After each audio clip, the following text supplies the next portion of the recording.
حضرت سری سکتی رحمت اللہ علیہ ان کا ایک واقعہ لکھا ہے کہ وہ ایک سفر پر تھے اور سفر پر ان کو تھکاوٹ محسوس ہوئی تو وہ ایک جگہ درخت کے نیچے قیلولہ کرنے کے لیے ٹھہرے، اور جب وہ ایک درخت کے نیچے قیلولہ کرنے کے لیے آرام کرنے کے لیے ٹھہرے تو ان کو ایسا محسوس ہوا کہ درخت کے اندر سے ایک آواز آئی، اور اس درخت کے اندر سے آواز یہ آ رہی ہے کہ اے سری سکتی تم میری طرح ہو جاؤ۔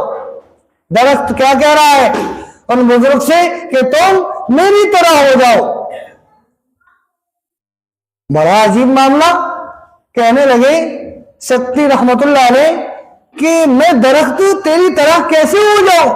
تو درخت نے جواب دیا کہ میں ایسا ہوں، مجھے لوگ پتھر مارتے ہیں، میں تب بھی لوگوں کو پھل دیا کرتا ہوں۔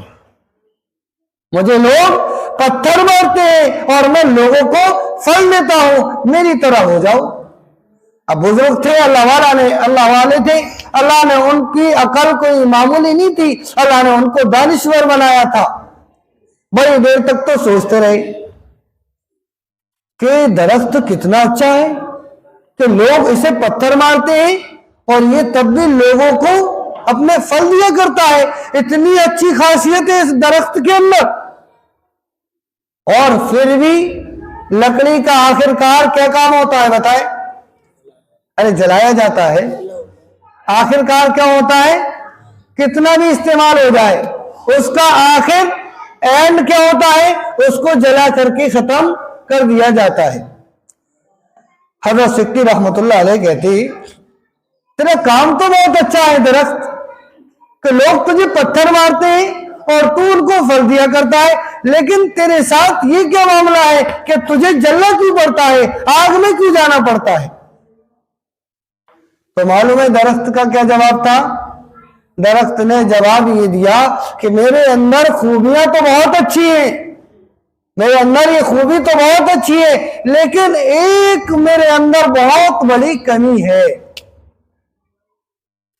اسی کمی کی وجہ سے اللہ نے میری تمام خوبیوں کو ایک طرف رکھ دیا، اسی کمی کی وجہ سے مجھے یہ سزا دے دی کہ میرا آخر آگ کے اندر جلا کر ختم کر دینا ہوتا ہے۔ بات سمجھ میں آ رہی ہے؟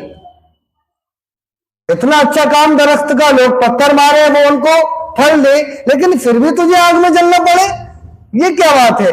تو کمی کیا تھی درخت کے اندر؟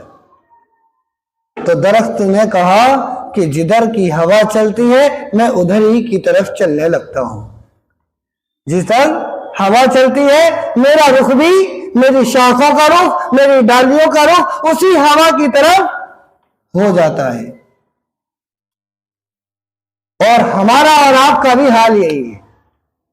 ہمارے اندر کتنی بھی اچھی خوبیاں ہو، ہم کتنی بھی عبادتیں کریں، نماز پڑھیں اور خوب نیک کام کریں، خوب اچھائیاں کریں، لیکن مسجد کے اندر تو اللہ اکبر کی صدائیں لگائیں اور مسجد سے باہر جاتے ہی ہوا کا رخ جدھر ہو ادھر ہی چلے جائیں، ماحول جیسا ہو ویسے ہی ہم اپنے آپ کو ڈھال لیں، گناہوں کا ماحول ہو تو ہم گناہ کرنے لگیں، اور بے حیائی کا عالم ہو تو ہم بے حیا بن جائیں، لوگ گالی گفتاریاں دے رہے ہو تو ہم بھی گالیاں دینے لگیں، تو پھر کیا ہوگا؟ ہمارا بھی انجام آگ میں جلنا ہوگا۔ ارے ہوگا نہیں ہوگا؟ درخت کے اندر خوبی کتنی اچھی تھی، ہمارے اندر آ سکتی ہے وہ خوبی؟ کوئی ہمیں پتھر مارے اور ہم اس کو پھل کھلائیں؟ ہو سکتا ہے ایسا؟ کوئی ہمیں اگر پتھر مارے گا نا تو ہم 2 پتھر ماریں گے، ہمارا حال تو یہ ہے۔ اور درخت تو اتنا اچھا، لوگ اسے پتھر مارتے ہیں نیچے سے کھڑے ہو کر کے، وہ اوپر سے پھل دیتا ہے، لیکن اس کو سزا یہی ملتی ہے، آخر میں اس کو آگ میں جلا دیا جاتا ہے۔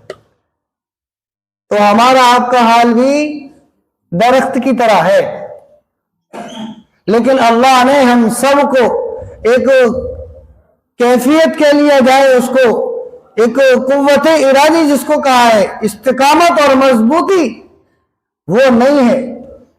ہمارا حال درخت کی طرح ہو گیا ہے اس وقت، ہمارے اندر بے شمار اچھائیاں ہوں لیکن ہمارے اندر استقامت نہیں آئی، مضبوطی نہیں آئی تو پھر ہمارا بھی آخر یہی ہوگا کہ ہمیں بھی جہنم میں ڈال دیا جائے گا. اور جہنم کے اندر کیا ہے؟ آگ ہی آگ ہے. درخت کے اندر تو استقامت نہیں تھی، مضبوطی نہیں تھی، وہ تو ہوا کی طرف تابع ہو گیا. لیکن اللہ نے ہمیں تو وہ قوت عطا کی ہے کہ ہم ارادہ کر لیں، ہم اپنے اندر استقامت اور عزم کر لیں تو کوئی ہمیں ہلا نہیں سکتا ہے. کیسے ہلا دے؟ اللہ والوں کو دیکھیں، وہ بھی تو ہماری طرح انسان ہوتے ہیں، ان کو بھی دو آنکھیں دی ہے اللہ نے، ہمیں بھی دو آنکھیں دی. ان کے پاس بھی جو نعمتیں ہیں، دو ہاتھ، دو پیر، دو کان، وہی ہمیں دی ہیں. جیسے عقل دماغ جیسا ان کا ہے ویسے ہی ہمارا ہے.